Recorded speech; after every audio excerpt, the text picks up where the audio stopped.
Welcome to Olderhood Fast Facts. I'm Robin Trimmingham of the Olderhood Group, and my co-host today is Martha Harris Myron, Olderhood's international financial consultant. Today's topic is the deceptive allure of debt. Well, thank you, Robin, and hello, everyone. You know, it's interesting. Cash somehow does not slip through our fingers. However, when it comes to our little rectangle called a credit card, for instance, it's so much easier, and it becomes a constant conflict between wants versus need. Let's face it, debt is easy money. It's easy to get. It's so easy to spend, but it's never actually yours, whatever you bought, until you pay for it.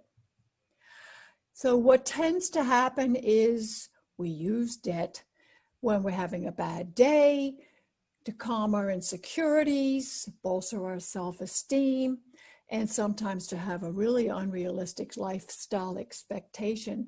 And credit cards and their companies know and understand these human desires.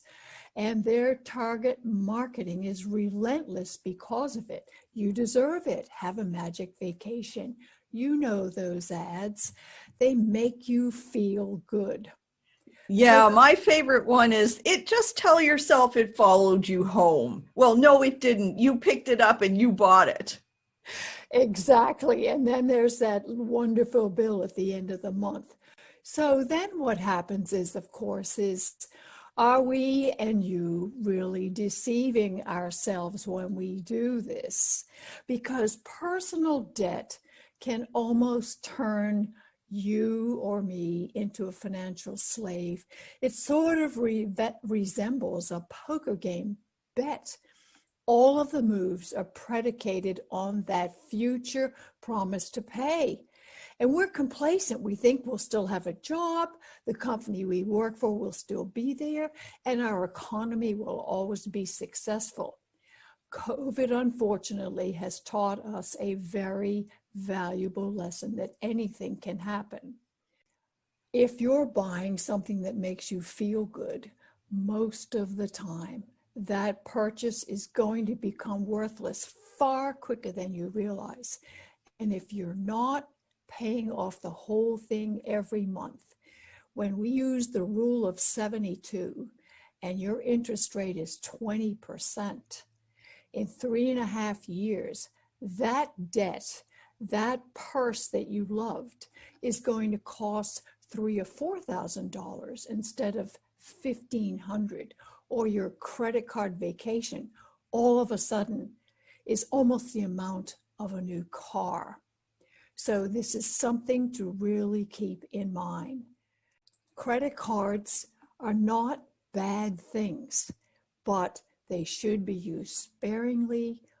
Only buy something if you can pay for it at the end of the month. Save for your wants, then either that or pay cash. Spend the time thinking about building your self-esteem by valuing your talent rather than buying that little treat.